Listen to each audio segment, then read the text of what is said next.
Hello and welcome to GamePass Gaming with me, your host Phlapp, and tonight joining us as always co-hosting we have Puxley. Hello Puxley.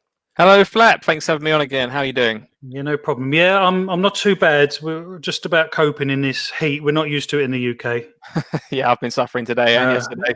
Yeah, the car mentioned it was about 36 degrees the other day, which for the UK is quite crazy, to be honest. Scorchio, yeah. Scorchio indeed. So, and to be honest, I don't know if you've noticed, but my Xbox, and particularly my TV panel, always seem to be a lot hotter in the summer. You just never notice them any other times of the year. But whenever you walk past your Xbox when it's on, oh my God, it's just so warm. If you don't realise how much heat these things throw out.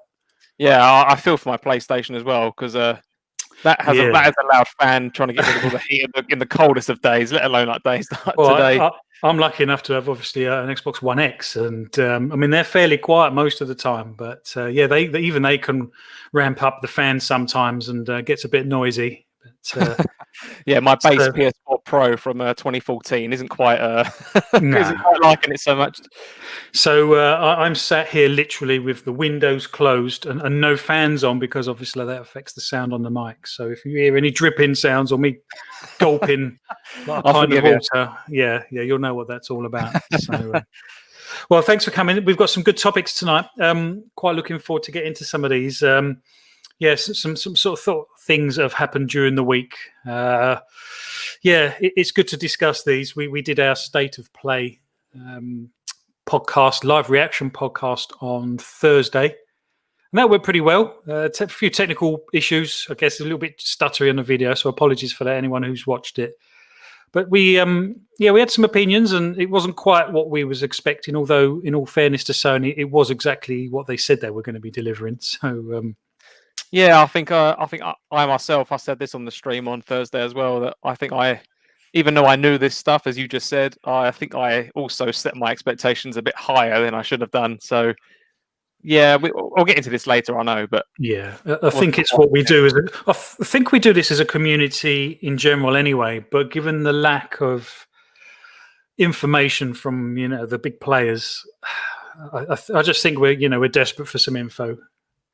Oh yeah, 100%. I mean, and it's not coming. Yeah, we're still being drip fed stuff now, aren't we? I think the majority of the gaming community are waiting till I think at the end of August, really, for when these next presentations are due to happen, and hopefully these are when the kind of more exciting news is going to come up, and when I can actually look forward to something. Well, I'm still not convinced these have been initially announced yet. I think people are just drawing the conclusions that, well, actually, there's still lots that we don't know. So surely there must be some more sort of showcases coming, or at least some kind of event to obviously impart all of this information that we're currently missing. Because I don't know about you, since the reveal in December, I mean, I was over the moon when I saw that reveal in December. It really took me off guard, and I think most people as well. But there's just seems to have been such a lack of information since. Really, I know we've had some more technical specs and bits and bobs, but there's still a lot more that I have, more questions that I have that I still don't have answers for. So they're going to need answering soon, aren't they? Oh, 100%. I mean, as you say, I remember seeing the reveal as well in December, and it was just like, oh wow, like the first official look of what's to come. Oh, it's coming next year with Halo Infinite on release. That's really cool. That's really good, exciting news. And plus, at this point, we've not really seen much of Halo Infinite, apart from the fact that that's the title, and it's coming as a launch title, which I think that was the first launch Halo game since the original Xbox, I believe. Yeah, 20 years, apparently, yeah. Yeah, so that was like a very big announcement, say, last year. But yeah, it's been very slow as the last couple of months, as I believe we have mentioned before. But hopefully it will end soon. Yeah, hopefully it will. We'll just have to see when we're playing the waiting game. I fully expect there to be a Microsoft August event and I fully expect there to be a Sony gaming event that just gives us the missing information that we've currently got. Obviously, things like release dates, prices, those sort of things. Yeah, I think at this point, I think I myself, at least, I'd like to think I'm speaking for most of the gaming community here, that we've had enough of the specs, we've had enough of games coming out. We want to know when it's coming out and how much we're going to have to cost to get one. Yeah, and they're the key factors, aren't they, for gamers? Lots of gamers, they've already decided what they're buying, either both on day one or one and then the other. But as I've said before, there's a whole large middle tier of people that are still possibly undecided and need to know this information. Yeah, as I said previously, because I do a lot of my Xbox gaming on PC at the moment, I currently don't have much reason to buy a Series X on launch day, because I know the games I'd want to play on that machine, I'm already able to play on my current PC anyway. Yeah, all the things I want are coming through Game Pass on PC as well as console. So I don't have to spend anything.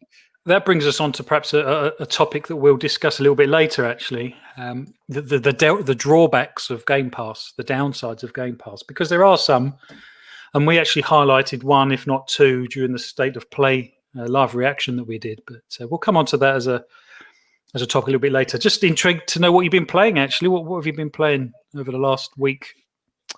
So I've actually, you've got footage of it here. I've actually been playing The Tourist on through Game Pass. That came out recently on console and PC. I completed it. Actually, I managed to get all the achievements in the game. I completed the game as well. I saw that you got 1000 G. Is it one of those games that you get 1000 G just for playing it, or have you got to go off piste and do a few special bits to get the? Yeah, for the most part, it's a case of finish the game. There's there's a bit of there's like one or two, call them like missions or quests or something, where you have to basically collect them all. There's a bit of a collectathon. But fortunately, the game world isn't overly huge.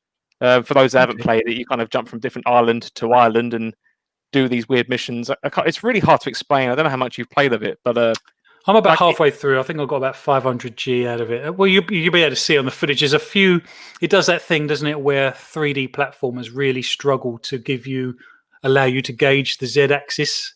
No matter which angle you're looking at, it's always just struggle to sort of gauge distance and depth sometimes. Yeah, I found that of this game, especially with I consider myself quite a good player when it comes to 3D platformers. I've played so many over the many years I've been gaming, but for some reason, this game, I was missing jumps. I'm pretty sure that were bang on. Like my depth perception in this was thrown completely off. And I don't know whether or not it's just because of the graphical style or lack of shadows, because usually it's the shadows under the character, isn't it? Which kind of helps you know where you land. But I was getting a little bit frustrated without putting a spoiler in there. There's a section where you have to jump on these glowing balls, so you're jumping onto spheres that is over sort of a chasm that if you miss, you die basically. And I don't know about you, but yeah, I got stuck on that bit as well. I very much took my time a bit later on a different section of that. I eventually got through it, which I was glad to finally get through. I was cursing a little bit at my screen just because how many times I was dying at what looks like a really easy challenge. Absolutely, I was the same. I was clutching my controller so tight. But I did it in the end. And it is all about that spatial awareness. What I had to do was actually keep moving the camera around, and it kind of built a picture in my mind of the 3D space that I needed to be jumping into. That kind of helped. Yeah. So, and in terms of the achievements, as you asked, I think that there's only one achievement really, which is kind of completely random, if that makes sense. A bit later in the game, it's not really a spoiler, so I'm happy to share this. It's basically like a surfing mini game. Yes, I played that. Yeah, so I think there's one achievement where you need to do a 540-degree spin. Oh, wow, I haven't done that. In the air. And obviously, I read it originally and I thought, how the hell am I supposed to do that? I've not managed to even get high enough to do 180, Yeah. And then I realised that if you just keep doing small jumps, eventually the game will basically give you a really big jump. Oh, I didn't realise. Oh, I think because you gain speed, don't you? You speed. Yeah. More and more. You just have to keep doing tiny ones, and eventually you get flung right up in the air, and it gives you plenty of time to press left or right on your stick and just keep turning until you land, and then hopefully it'll pop up if you land properly. It's a good little game, isn't it? And anyone with Game Pass, I'll recommend tuning in, giving it a go. It might not seem like a cup of tea, but it is actually a fun little game. So it's worth probably an hour of your time just to see if you're going to like it. Yeah, 100%. What else? Anything else you've been playing this week particularly? I've jumped a tiny bit more into Ghost of Tsushima on Yeah. PS4. I'm still enjoying that. I've not had a lot of time playing this week. I've actually been doing some game dev based stuff myself. For those that don't know, I'm currently working on a second mobile game just to kind of build my own skill and a bit of a portfolio. Okay. So have you got a name for it, or was it a bit soon for that? No, there is a name. So it's a sequel to the first one. So the first game is called Rebound. That's available. Shameless plug here. That's available on the Android Play Store. The second one's simply called Rebound Is it 2. available on the iOS Play Store? Unfortunately not, and that's due Ah. to cost issues. For those that aren't aware, you have to pay a yearly subscription to be a dev on Apple, whereas on Google Play Store you pay like a one-off $25 fee, and that is your kind of dev membership for life. Plus, and the other thing is that I don't have a Mac machine or a Apple device to test things on, unfortunately. And part of the kind of development pipeline is that if you're developing for Apple, you need to at some point compile for a Mac machine. Is how I currently understand it. And I'm solely Windows, so there's a bit of a bug there for me to get through. You're not the only one having troubles with iOS at the moment. Obviously, xCloud is looks like it's not currently coming to iOS through whatever reason Apple have kind of thrown out. I believe the reason that I've heard is that each game should be separately verified and independently rated, whereas obviously when games come as part of a bundle like Game Pass, that can't happen, and that seems to somehow contradict or contravene Apple's game policy, and I think that's what the sticking point is. But I believe that's correct, but I find it confusing, especially when you compare it to obviously the biggest Apple competitor, which of course is Android. Obviously, they don't have a problem with it, and loads of games come out for both platforms. You know, thousands of, hundreds to thousands of different games and apps are released on the App Store every day. So to think that they can't accommodate for, a big tech company who said that, yep, we've got these big games coming out on our service. All we need to do is stream them, and you just need to give us the permission to download this thing. And then, no, we need to rate all of these apps individually, which I can see the bugbear, because I know Microsoft have put out official statements saying that we don't understand why that's necessary, because every game that is released on a console is ESRB rated, and whatever kind of rating system exists in your region.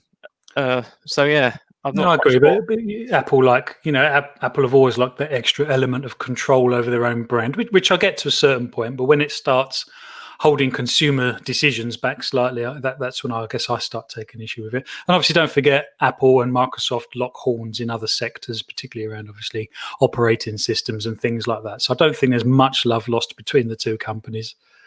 No, I suppose for Microsoft, it's just a shame that Apple is obviously a big player in the mobile space, and I think for every person that you think's got an Android phone, there's another person that obviously has an Apple phone only. So, well, I've seen a few comments on Twitter, people rethinking their strategy with regards what phone they're going to buy next. Because if Game Pass not being on iOS is a long-term strategy, then I think people will reconsider their mobile phone provider perhaps, and make some different decisions.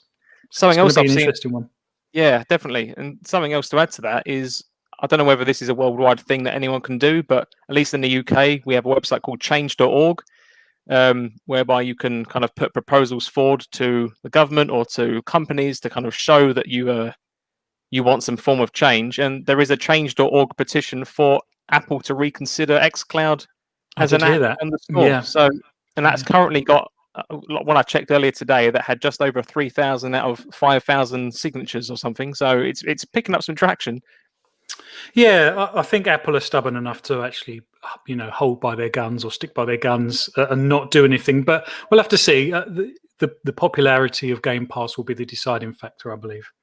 Yeah, I suppose the moment it's released, and hopefully, because I mean, we've had talks of cloud gaming and streaming services in the gaming space for years, and I think the services that we've had in the past, which are again kind of coincidentally no longer really exist, are kind of shown that maybe streaming isn't the way forward yet. But of course, with xCloud, it's currently proving to actually be the first kind of real player in the market of actual streaming that works, if that makes sense. It's the first viable service. It's priced right. They've got the perfect content, Well, let's come back to that a little bit later on, because that's going to be part of our perhaps second topic. But our first topic of the evening is the future of Xbox Live Gold, because there's been lots of rumours around that disappearing, and for various reasons. They dropped the yearly subscription to that service on the Xbox website, so you can only currently buy, I believe, is it 3 and 6 months, or is it one? I think it's 1 and 3 months, actually, isn't it?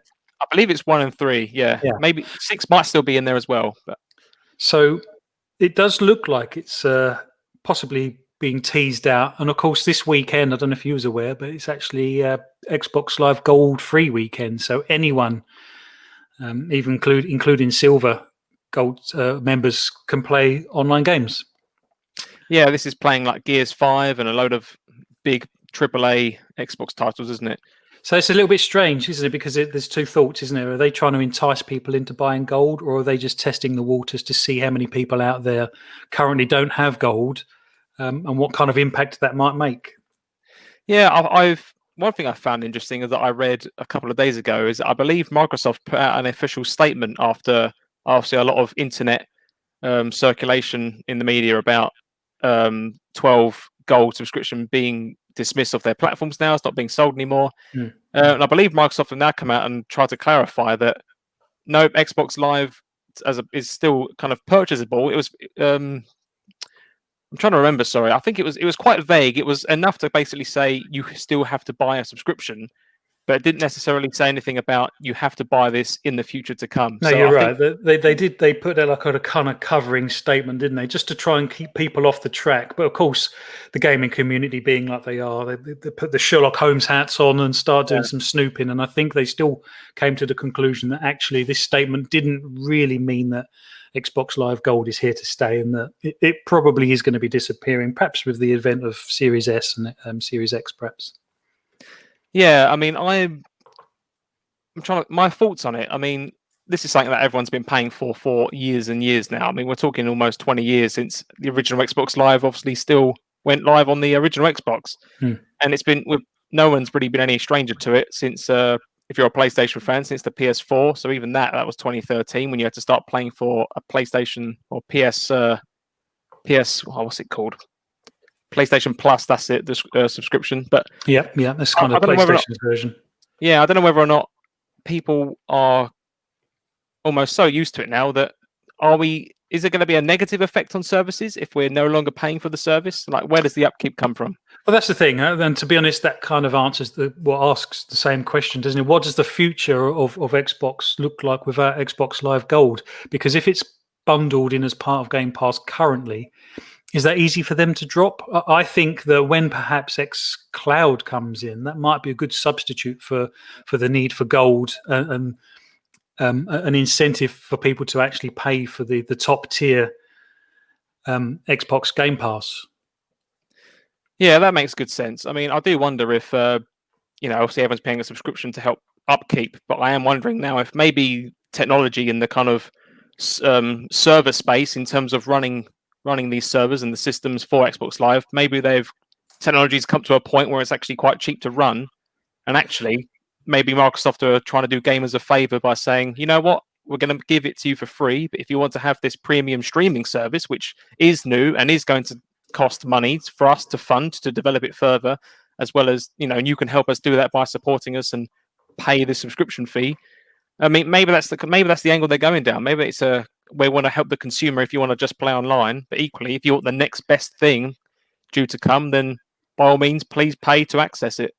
Well, I think these gaming servers are paid for by now. Perhaps early in the days that we actually paid for gold because that service was still very new to Microsoft and they still had to actually put the infrastructure in. But I can't help but feeling that infrastructure is probably now paid for and wouldn't need the ongoing cost to maintain it. And so it can be actually absorbed in other subscription services. So it looks like that's where that's heading.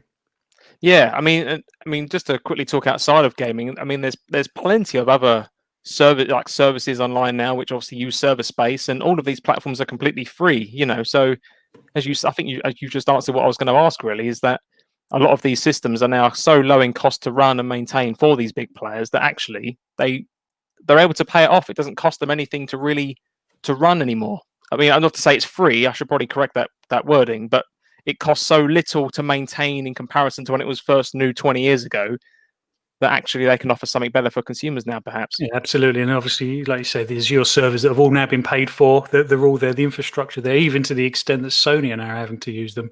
It's actually quite comical in some respects, isn't it, that Sony need Microsoft services to actually provide some of their own services. But yeah, I believe they've got some games or some other applications requiring the Microsoft Azure service. So as you say, it's very, yeah.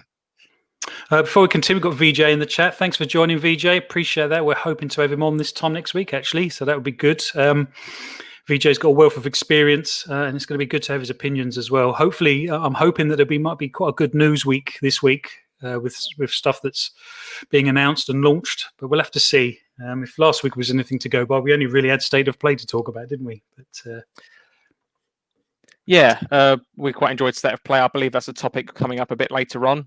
To talk about what we thought about that. But yeah, it's good looking forward to having VJ on.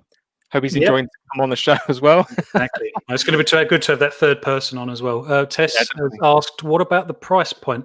I'm guessing we mean of gold and possibly Game Pass overall. I think the costs of gold will actually be swallowed up in Game Pass. There is a lot of revenue that they still make from gold, but I'm thinking that Microsoft are going to be tempted to try and convince people that Game Pass is the service that they need and try and move them over.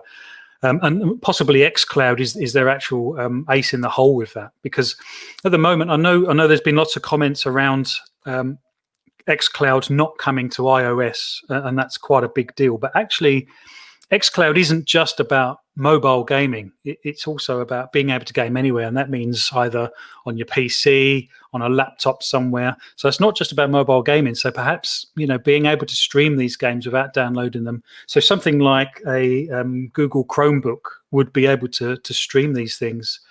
So you don't necessarily need a top tier PC or even a console to play these games. I'm wondering if that's their sort of tempting people in with the cost that it's going to be for Game Pass. Yeah, I mean, we're talking currently it's $10.99, I believe, for console. Correct me if I'm wrong here. Yeah, it is in the UK. That's for the Game Pass Ultimate. Yes, and $3.99 for Game Pass just for PC at the moment. So that it's very cheap for PC. And bear in mind that currently that $10.99 includes your gold subscription for console. But I believe it's rumored that it's going to be, is it $15.99 moving forward with xCloud? Is that correct? Oh, I've not heard that. That would be interesting. So there's a price hike inbound, is there? I believe, I mean, again, I could be wrong here, or this is due to change, but I'm sure I've read in a number of places that this was due to be a price hike, only ever so slightly, but a price hike nonetheless, because they're adding this new service in. So it's almost potentially outgoes your gold, but in comes xCloud, and xCloud is going to cost a bit more for us, that's why you might need a bit more money. Well, that kind of neatly brings us on to our next topic, really, which is the drawbacks of Game Pass. I mean, everyone touts great Game Pass as being, the amazing service that it is, and it is. It's absolutely great value. It actually is the Netflix of gaming. But when we was watching the Sony State of Play, there was actually a drawback that I'd come across, and that was they did a trailer for Control, didn't they? Was that called All? The DLC was called Expansion 2. And we'd mentioned that neither of us had actually played Control, and the reason I hadn't played Control is actually because of Game Pass. Now the game itself actually gets great reviews, and I actually quite like Remedy games all the way back from Alan Wake. I didn't mind Quantum Break, and Control was very much on my radar. But the one reason I haven't bought it so far is because I've got this horrible gut feeling that the second I buy it, it's going to appear on Game Pass, because I know Remedy, funny enough, they've already got Quantum Break on there and Alan Wake. I'm just not convinced that the second I buy a Control, it's not going to turn up on Game Pass. So it's actually Game Pass that's holding me back from buying that game. Yeah, and me too, especially with that game Control. This is something we did briefly mention on the previous stream, wasn't it? That we believe that we would hold off on these games because we think they're going to come to the to Game Pass in the future. But I think that brings me on to another point, in that waiting for things to come onto the platform and possibly not is the inverse of that. In a negative of Game Pass is that not everything lasts forever. So there's a number of games on Game Pass which it comes up on my feed saying that at the end of July or at the end of August or whatever the month is, these games are leaving Game Pass. And these are games which I myself might have been interested previously, might not have come around to be able to play them, haven't had the time. And as soon as I see that, I think, oh, what? I've only got 10 days to give it a go before I might have to then buy it if I don't finish it in time. And I know I don't have the free time to finish it in that time frame. So it kind of then puts me off wanting to try it. And it's a bit disappointing that these things don't necessarily last forever. No, is that the right term? no, I take your point. And to be honest, I mean, I've been around Game Pass from the very beginning, and there was quite a lot of filler in there, to be honest. And so I've had a chance over the many months that it's been around to actually try a lot of these games and know what I like and know what I don't like. And actually, I'm at a point now when I see some games leaving Game Pass, I'm thinking good, because I don't like that game, or I will never play that game. And that actually frees up a lot of space for other games to be to put onto the service. But I've got another question for you.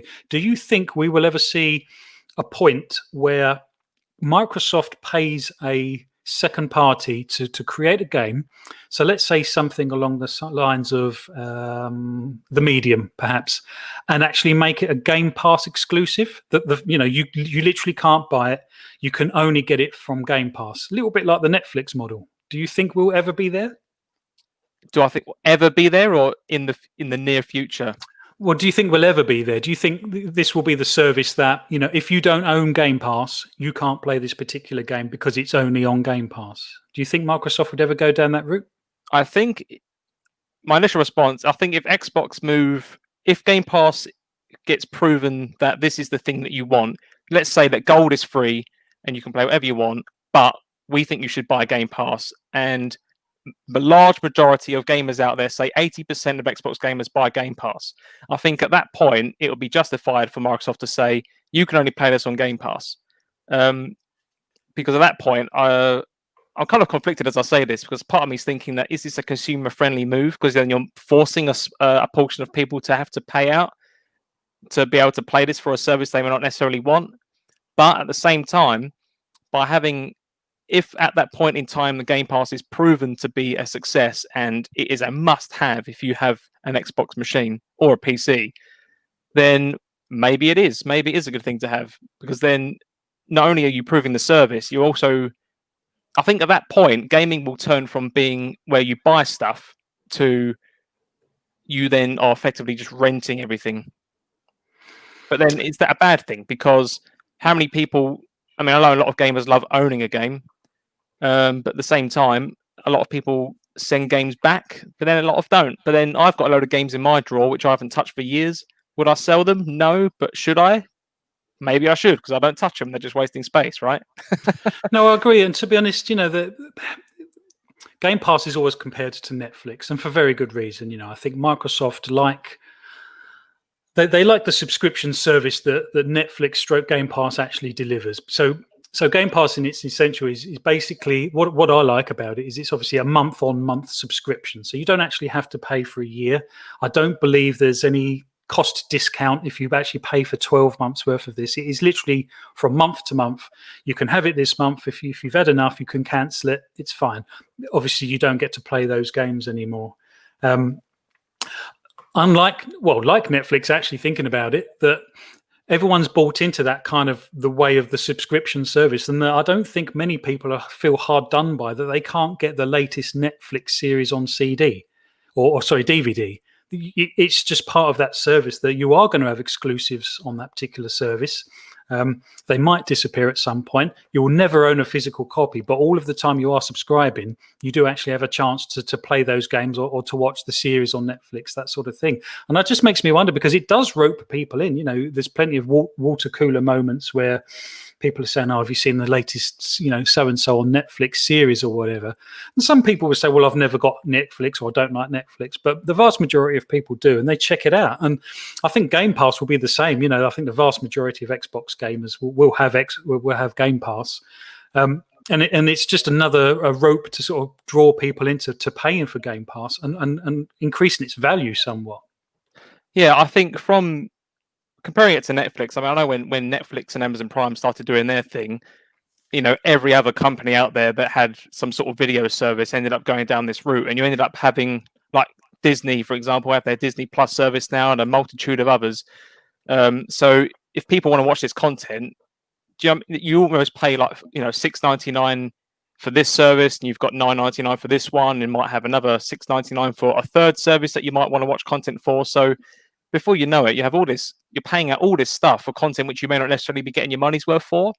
Obviously, that's a negative, but I'd like to think that in the gaming space, mainly for console, that because there are only two main competitors here in the kind of the big gaming space. I know Nintendo is in that space, but they are kind of doing their own thing, if you understand what I mean. Yeah. Xbox and Sony are very much their own kind of 1v1. Because it's just those two, I think it might not be a problem in the future. I could kind of see Sony maybe doing it as well if xCloud is proven to be a success. Well, that's the thing. I mean, you said there's two players, but I think there's only one. I mean, I don't think Sony's Play Now actually comes anywhere close to Game Pass. So it seems to me like Microsoft have actually got this field all to themselves at the moment, and this is the time to actually capitalize on it. And like I say, if they can nail some absolute, top class exclusives solely on Game Pass, I think that will be a subscription seller. I really do. Yeah, and I think that comes on to Tess here as another question as well. So talking of price and service, do you think they're effectively using the increase in participation due to COVID-19 as a launchpad more than Sony, perhaps? I do. I think both Sony and Microsoft have tried to leverage COVID as a mechanism to get more people gaming. And I think statistically, the numbers that have been released online over the last few months have shown that I think a large proportion of gamers have been gaming more and more. And I think even new people have been starting to play games more and more. So I suppose, given that the world situation is pretty negative, maybe they're trying to turn it into a positive, but turning it into a positive from a corporate standpoint. I mean, wording it like that might not necessarily sound positive, but I guess they are. I think they probably are trying to leverage that because the numbers are there, right? Everyone's ready to jump on and give it a go. No, I completely agree. And I think the value of gaming has actually increased during the pandemic. I think people, literally value it more, particularly parents. I mean, a lot of my comments come from the perspective of a parent. So, I'm first and foremost a gamer, but I'm also a parent. And I know lots of parents throughout this entire lockdown would have really struggled if their children didn't have something like an Xbox or PlayStation to game on, just to keep them entertained indoors, literally month after month. So I think lots of parents are actually quite pleased that this sort of gaming circle actually exists. And like you say, like the question asked, I think Microsoft are actually perhaps capitalizing on it slightly. And also, I think it actually plays in the favor of Game Pass because for one monthly subscription, and I think personally it's quite a cheap subscription for what you get lots of games. Because another thing that parents don't particularly want is their child coming down the stairs every 2 weeks saying, well, I finished that one. Can I please now have another $60 game? That's not going to go down very well. So for $15 a month, you've got over 100 games there. I mean, I don't know what that is in terms of gaming hours, but it is many, many gaming hours. And of course, there's new stuff coming along all the time. Yeah, I think the parents that are actually clued on to what their children are doing and are all about the gaming scene are actually probably quite grateful that this kind of level of service actually exists. So that was the positive side of a question I was going to ask you, actually. So I was going to hit this from a negative point of view in that drawbacks of Game Pass being that not all games are, of course, available on Game Pass. For example, Call of Duty Modern Warfare. That isn't a Game Pass title, nor do I think it will be anytime soon. It could be argued that there is the free-to-play Warzone, which, of course, is horrifically popular at the moment. Everyone is playing it, probably just as much as Fortnite and all the other kind of big Battle Royale games. But if you wanted... I mean, that is a big AAA title anyway. I mean, yourself and I aren't strangers to playing the standard multiplayer. And of course, we've both had to pay the full price to do that. But for big titles like that, which I don't see coming to Game Pass anytime soon, then maybe that is a drawback, surely, that there are going to be some must-have AAA games that everyone wants to play, but they are not coming to a streaming service. No, that's a very fair point. And I don't think we will ever see something like Call of Duty come to Game Pass. If I'm honest, I think it's a too big a franchise in its own right. And actually, if anything, I think Call of Duty might start up. I think it's big enough for them to actually start up their own subscription service for you to pay probably a fairly small amount. Let's say it was $4 a month but basically forever, but you always got the latest content, you always got the latest game on day one.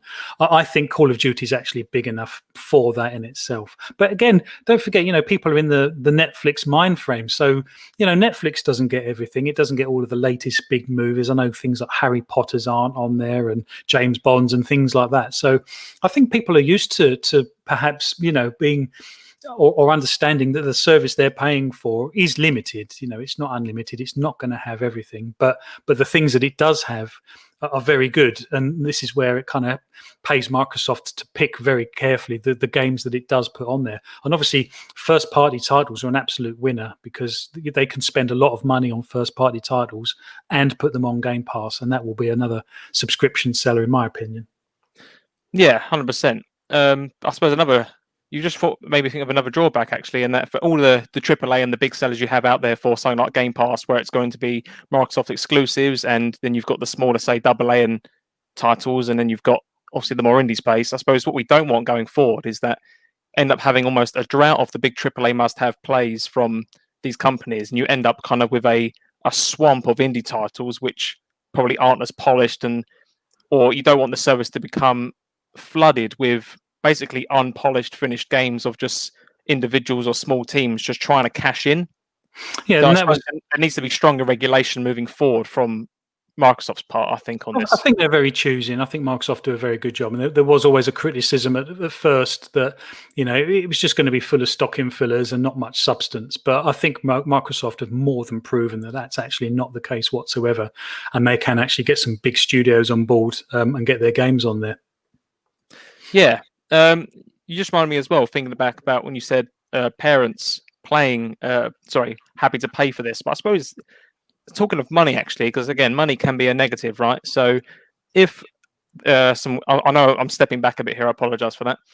But if a parent is paying, say, £350 to £400 for a console for their child, and then they're used to paying, say, your £40-50 one-off a year for your online service, and then say a few kind of bigger games here and there throughout the year of, as you say, £50-60, it's not cheap.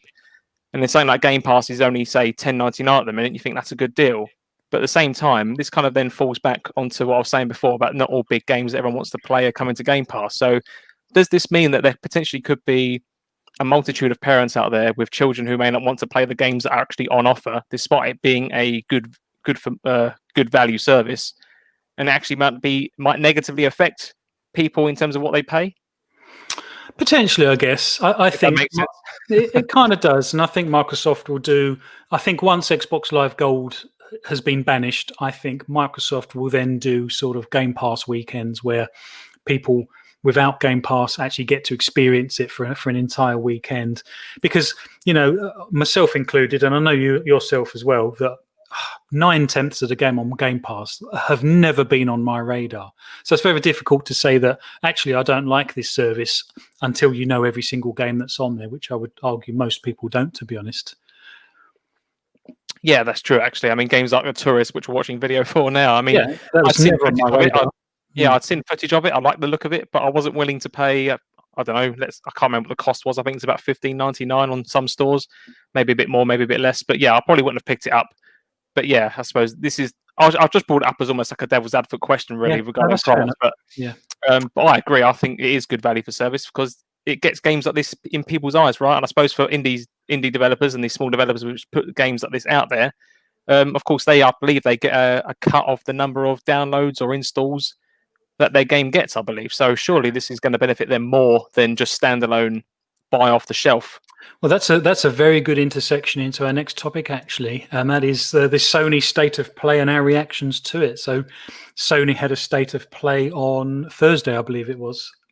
Yes. They showed off, they did mention that it was for a sort of PlayStation 4 showcase with a few updates on PS5 games, which is exactly what it was. And typical gamers that we are, we wanted or expected perhaps slightly more than they were promising. And to be fair to Sony, they delivered exactly what they promised. It was basically a PS4 showcase with some PS5 games thrown in.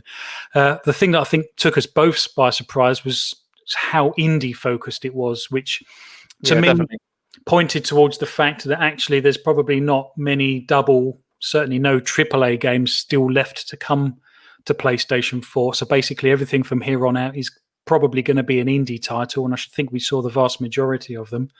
And also how they segregated on the night exactly what was PlayStation 4 and exactly what was PlayStation 5, even though both systems should be able to cope with the vast majority of games shown. Sony seemed to be very much separating out their future, as it were. It just seemed a little odd to me.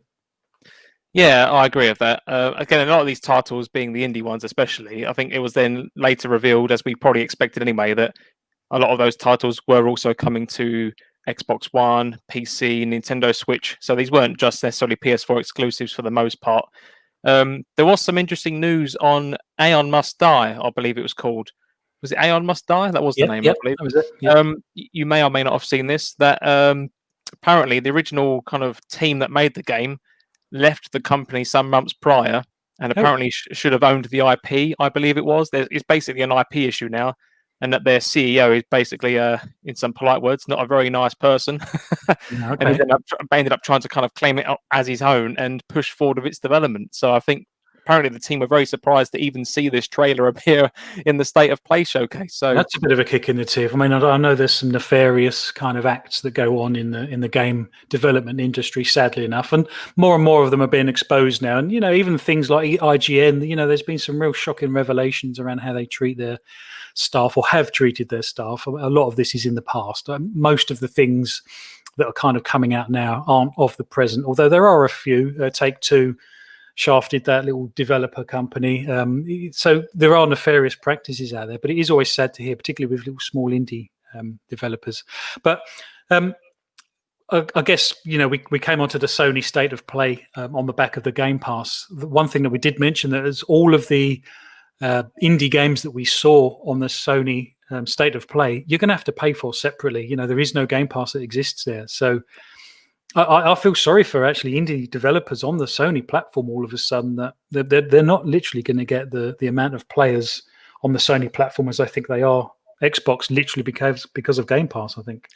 Yeah, I'd like to think that a lot of people that are, again, you buy for Sony to accommodate for that market of people that own a PlayStation console. But yeah, without a system like Game Pass and looking at some of the big AAA titles coming out for, say, PS5 into later this year and next year, I personally don't see at this moment in time many people are going to come back from the AAAs to play some of these smaller indie titles, because the AAAs, the ones that I think it was Ghostwire was one of them. There was Deathloop for PS5,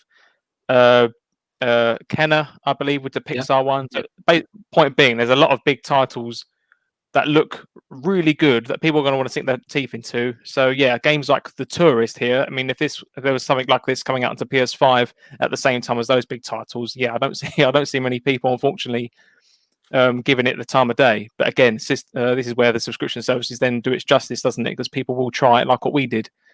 Yeah, no, I completely agree. And Sony has still yet to show their hand with regards how they're going to manage this particular strategy around small devs and current PS4 owners. Because one thing I was expecting out of the State of Play was perhaps a little bit of a vision of how Sony are going to transition people from PlayStation 4 to PlayStation 5. I mean, there are going to be some backwards compatible titles, forwards compatible titles, but it's never really been made clear. It's not the messaging hasn't got across to me that well, in all honesty. It still seems to me like if you want to play the latest Sony games, you absolutely have to have a PS5, and the PS4 stuff is just going to basically dwindle from here on in. And the thing that people haven't really been talking about is that as of right now, Sony's install base for PS5 is 0.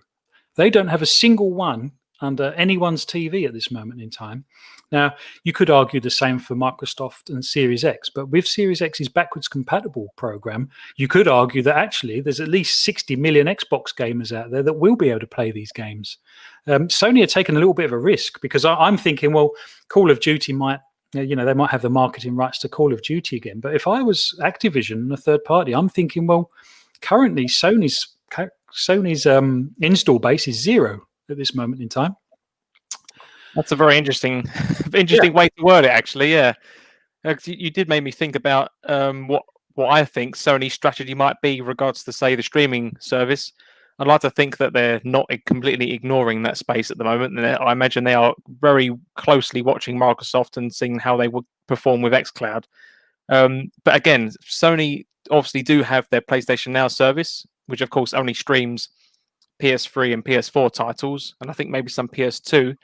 But maybe going forward, that will be their response to xCloud. Maybe they will see what Microsoft have done, do their own research into the technology required. It'll be ironic if they end up needing to use the Microsoft Azure cloud services to run it, but nonetheless, we don't know. Maybe Sony do have something up their sleeve. I mean, we haven't heard anything new about the PS5 until the end of June. So, for all we know, they could well be onto something in the background that we're just not aware of yet. I just think they're running out of time. In all honesty, it just feels like they're running out of time to tell people the strategy, particularly the 100 million plus PS4 owners out there. What is it we should be excited for? Yeah, that's a good point. I mean, as much as I love some of the PS5 titles that were on show, I have currently no real reason to want to run out and buy one day one yet. But then again, the same could be argued for me for the Xbox One as well, because I have a PC to play on. And as you also said about the millions of people that have Game Pass and an Xbox One that can currently play titles coming out for the. No, it's an interesting thing that I've been thinking about like a while. Like I say, Sony literally have an install base of 0 when it comes to PS5s, and if people like Microsoft do if people like Activision do actually sort of partner up with Sony for the marketing rights for Call of Duty, then that's a bit of a risk. There's obviously an assumption that PlayStation 5 is going to sell incredibly well, which it will. That's a very fair assumption to make. But my point is, as a business, like I say, their current install base is 0. Whereas with Microsoft, you could argue that with backwards compatibility, you're at least starting with an install base of 60 million Xboxes. That is, I mean, that doesn't include Game Pass. You'd have to assume that of those 60 million, the vast majority of those Game Pass, I think there's between 10 and 15 million Game Pass subscriptions. You'd have to assume that the vast majority of those 10 to 15 Game Pass subscriptions are actually Xbox owners as well. But that's an interesting point, though. I mean, about saying that 60 million Xbox consoles sold, so therefore Microsoft probably have a head start. That's true. I understand what you're saying, but I suppose the negative of that is, well, the fact that I'll start again. Is mainly the fact that PS4 owners leap into the 100 million plus. So they are. I think it's about 125 million the last I looked. There are so many more PlayStation 4 systems out in the wild, and therefore so many more dedicated PlayStation fans that maybe they'll stick to their guns and actually I am Sony for life, if you will.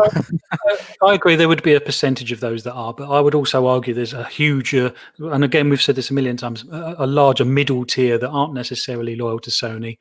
They moved to Sony perhaps when Microsoft screwed up in 2013 with the launch of the Xbox One, but they're not necessarily, diehard Sony fans that wouldn't consider switching. And like I say, things like Game Pass might actually be the thing that gets them to do that.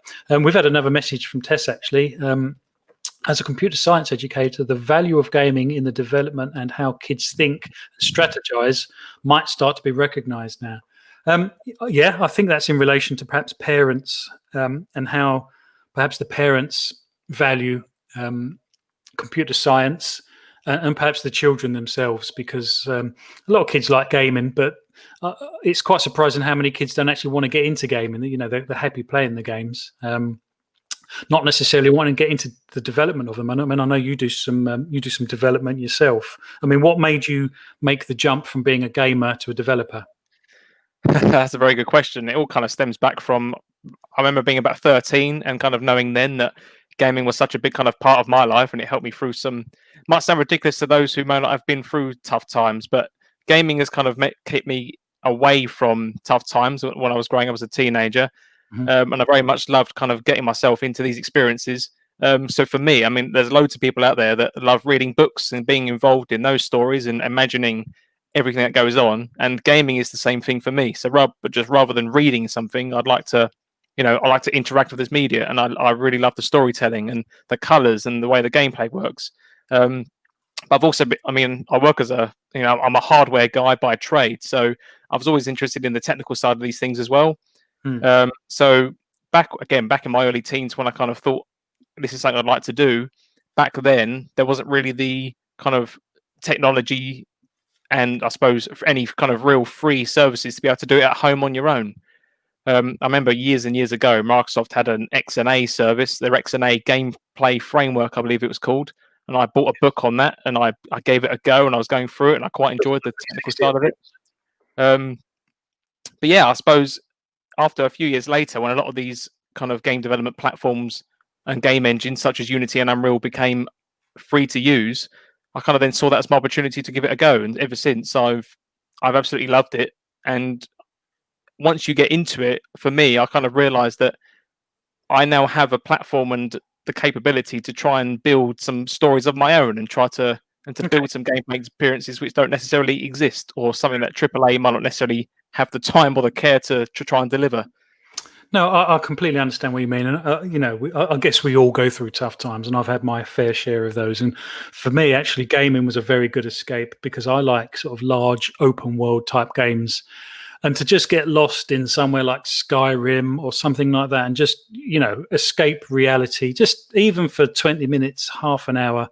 It's enough for you to sort of know that there's an existence outside the sort of pain that you're going through at any one moment in time if you're going through particular tough times. And the sheer escapism of it, but also it's at your beck and call. It's not like you have to go somewhere to have this this experience. It's literally at the press of a button, and you can have the escapism that comes with it. And I love that because, again, a lot of particular open world games, you can play as any sort of character type. So actually you can play as someone that you're not actually in real life, although I think the majority of people actually possibly play games as they are in real life, in all honesty.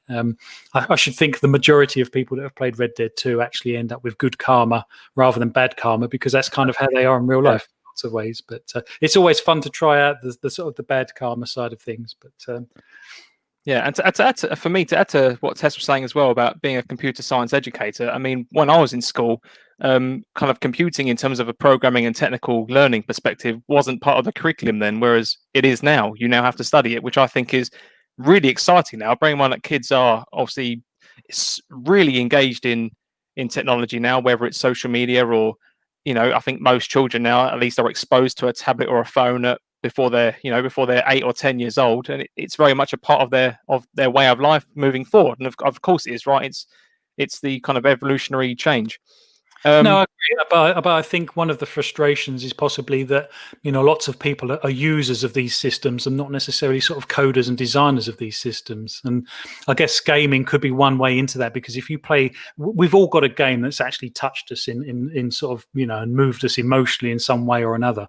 And to be able to replicate that and be the creator of your own worlds must be so exciting. I mean, when you was designing your game, you literally sit down with a blank piece of paper and think, right, what world am I going to create? Even if it's only a little touchpad sort of mobile game, it's still a world that you're creating, not necessarily open world, but a gaming space that you will take people away to. Yeah, but I mean, I suppose maybe here we've touched on a potential negative of education, though, because of the modern day technology with kids and young teenagers, because we're living in a world today where a lot of young people are online, they're doing what they want to do and using technology, as you say, but they're also getting instant gratification from it. And if you're so used to getting instant results, and then suddenly when you kind of, you look up how to use Unreal Engine, how to use the Unity game engine, or how to use GameMaker or any other kind of tool, and then you kind of very quickly realize, especially if you have no real technical background before, it's a massive hurdle and a load of stuff that you need to know. So it kind of takes there is a level of dedication and persistence you need to give it, and patience. And I think patience here might be something, I don't want to say that a lot of children don't have, because I think if you're dedicated to something, you can do it. But the way that technology is used now, where everything is instant, the need to then be patient to get results, I don't know whether that might put people off. Maybe someone like Tess could give their own opinions on that kind of question. Yeah, we live in an instant gratification kind of world at the moment, don't we? So I guess, well, I appreciate your question, Tess, because that's kind of opened up a new topic for us. The teacher's world is cool then. Certainly away from the Sony State of Play reactions. We do have another one, and this landed probably yesterday. I think it was on Randall Thor 19. He did a video on it on YouTube. And I believe he got his information from Jeff Grubb, a tweet from Jeff Grubb. And it's this one about the potential for the Xbox Series S being sold without a controller. Now, this, when I first heard this, it actually made complete sense to me for a couple of reasons. Now, there was some rumors a little while ago that the Xbox Series S, that's admittedly still yet to even be acknowledged by Microsoft, let alone, we know what it looks like, what it's called, how much it costs. It was reported to be perhaps literally half the price of Series X. Now, lots of people were skeptical about that because at the time, people were kind of spreading rumors that the Series X might cost as little as £400. And I'm guessing $400. And so, drawing that conclusion, thinking that a Series S may actually be as little as $200 just seemed beyond real, because that's obviously a hell of a lot less than they were selling Xbox One X's for. I think those $400 Series X rumors have kind of disappeared, and I think most people are expecting $500 now. But still using the Series S at half price, that actually then obviously brings it in at $250. Now, if they could actually sell this thing without a controller, bearing in mind that Xbox One controllers are forwards compatible with this box, someone who's already got an Xbox One, Xbox One X, Xbox One S with some controllers technically don't need a controller. Now, the new controllers do obviously come with a little bit of new tech. There is a share button. There is also low latency, but apparently you can actually get that low latency in a patch downloaded to your current controller. So even that's not an advantage. So the only thing that I can really see is the slight ergonomic advantage, because I think the controllers, the new ones, are ever so slightly smaller. And the share button. But if Microsoft can actually pull off an Xbox One S without a controller and bring it in for $250, I think that is a massive statement and a real problem for Sony, particularly, which I'm guessing they're going to bundle at least 1 month's worth of Game Pass with it. And any parent that's got at least more than one child, do they buy one PlayStation 5 for $500, or do they buy two Xbox Series S's for the same price, which also comes with Game Pass? Yeah, I agree with everything you basically said there. I did also read some stuff to add to that about, I read about some skepticism whether or not this would actually be the case. Could people see Microsoft selling an Xbox Series S without a controller? And my immediate response to this is actually yes, I can see them doing Why that. not? Because Why they've already said that they know that there's millions of Xbox gamers out there that have an Xbox One, enjoy playing an Xbox One. Hold on a minute, if you're going to buy a Series S and you're not interested in, say, 4K or the kind of bigger features, but you just want a system to play the latest and greatest on, then yeah, why not? Just have the box. You can still use your controller. I think it's a really, assuming it's true, I think it's a really good business decision for Microsoft to do. I agree, and let's face it, Microsoft are no stranger to trying the market, particularly with different SKUs. I think historically, the big companies have only ever really launched with one, possibly two SKUs each. But with the all digital edition of the Xbox One S, the sad edition as they called it, I thought that was a really bold move by Microsoft to try the market, and it obviously sold. And people think about when SKUs are created by these companies that it's all R&D, but actually these are the same boxes but with less in them. So actually it's very, very easy for Microsoft to create these SKUs with things that are slightly missing in order to make it cheaper. It does obviously rely on retail making sure that they get the messaging across correctly for potential buyers, but I think there's been a little bit of mixed messaging, because I think people just assumed that the Series S wouldn't come with a controller and that was it. I think that will just be one of the SKUs that you can get. So let's say there is a $250 Xbox Series S with no controller, or there is a Xbox Series S for $300 with a controller. And possibly the same with Series X. Are we also assuming that a Series S would be diskless at this point as well? Well, again, exactly. That's drive model. That's a very good question. I mean, how many SKUs do Microsoft want to sort of? How many plates do they want spinning in one go? I think Microsoft at the moment are very consumer friendly. They obviously don't want to overload themselves with too many SKUs and probably the complications that come with that with regards marketing and shipments and things like that. But I don't think Microsoft is scared to try these things. And So- I can very easily see an Xbox Series S coming without a controller and one with. What's your opinion with not only with a controller then, but also with a Series S with or without a disk drive? Because you alluded to it a minute ago about consoles now are going diskless. I think it's also been statistically shown that I think over 50% of gamers now download their games, I believe, as opposed to buying discs for them. Admittedly, I am in the latter camp of people that still buy the discs. I prefer to have a disc, but the only reason I still prefer that is because of how expensive and technically how limited hard drive disk space is now. I mean, that might sound a bit confusing because a lot of these consoles come with 1 terabyte, and that sounds like a lot. However, when we're looking at games like Modern Warfare, where they're hitting 200 gig now, and you're telling me that one game is taking a fifth of my available space, that is a lot. And if I can just have that on a disc instead, bear in mind I know these things are installed, but I'd much rather have something on a disc that I can just put in and reinstall in seconds, as opposed to having to re-download a title over hours, if that makes sense. I've got 3 answers to that question, and I'll try and remember them. So the first one, I think a physical disc nowadays is just basically a key to prove that you own that game, in all honesty, because the first thing you do on Xbox One X is you stick the disc in and it says, oh, we need an 89 gigabyte download. And basically it's not just downloading any extra bits that were on the disc. It pretty much downloads the whole game. Not for every title, but on lots of titles. And so at that point, your disc is literally just a key to prove that you own the game. But it's still used as an install media, though, isn't it? As opposed to having to wait hours to download a game, right? Some games are. When you're looking at Xbox 360 backwards compatible titles, it doesn't actually load anything off the disc. It's just literally just downloading the whole package over the internet.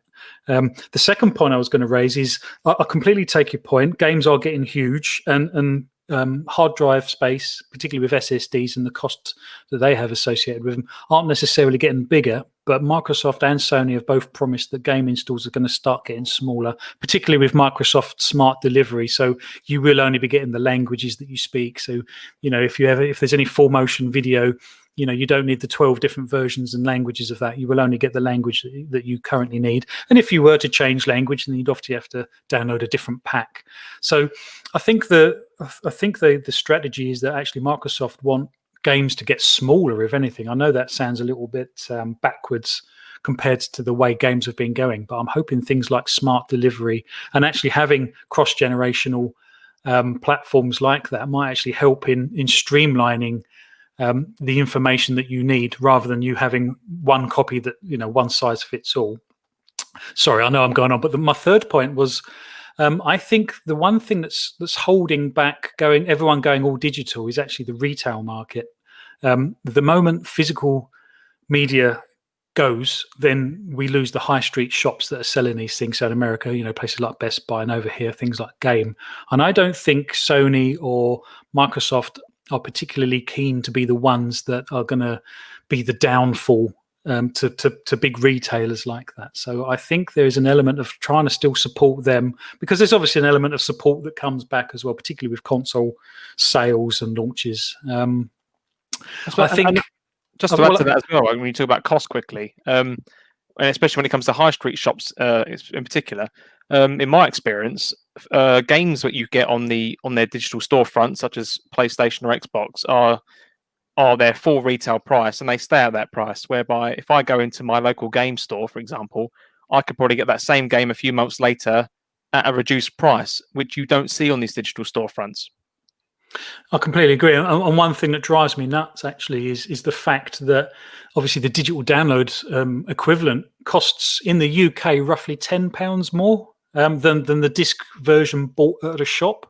And that seems very strange to me. It's almost like, Microsoft are actually keeping the retail market alive, particularly in shops and stuff, just so people to go and buy the discs. I'm not really sure why that's the case, because when you think about the distribution, the manufacturing and the shipping and everything like that comes from a physical disc, just doesn't exist on digital download. So I can't understand why it would be roughly £10 more. I don't know if it's the same in the States, and perhaps with VJ on next week, he'll be able to bring that because VJ lives stateside. So it'll be actually quite nice to get sort of the American side of how these sort of things work out there. But that's obviously how it is in the UK.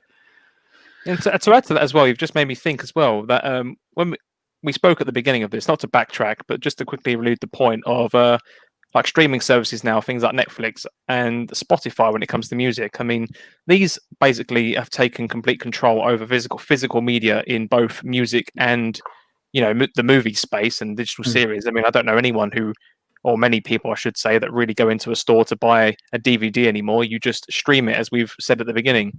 I don't think we're there yet in gaming, and I'd like to think that is why these why you can still go to a shop and buy these discs. I think there's still a large percentage of gamers, myself in that percentage, who would prefer to have the disc. So I do now wonder if moving into this next gen, whereby it's trying to prove that streaming is the way to go, as well as digital downloads, and it's all going to be quicker and faster and better.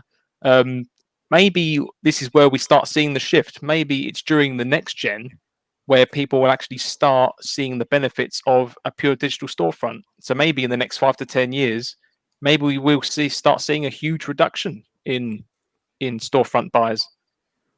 I agree, and I personally think Microsoft have started something big with this generation, and it's going to be exciting to see where it goes.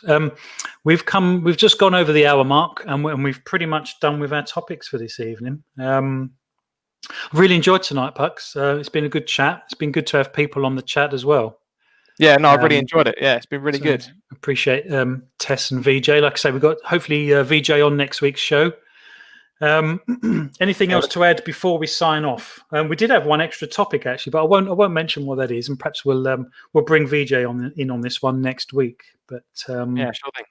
I think we've covered most things. So thank you for joining us, Puxley. Like I say, this one's a little bit shorter. We are trying some different sort of formats, and we might have a sort of different show coming during the week. So we're trying other stuff. But yeah, thank you for joining us. Thank you for having me, Phlapp. I really enjoy talking about this as always. I'm very much happy to talk about anything gaming for a long time. So we could all easily go for hours, No, well, thank you for joining us. We're obviously a new channel, so any likes, shares, subscribes, gratefully received. They do make a huge difference to us, obviously, particularly being new like this.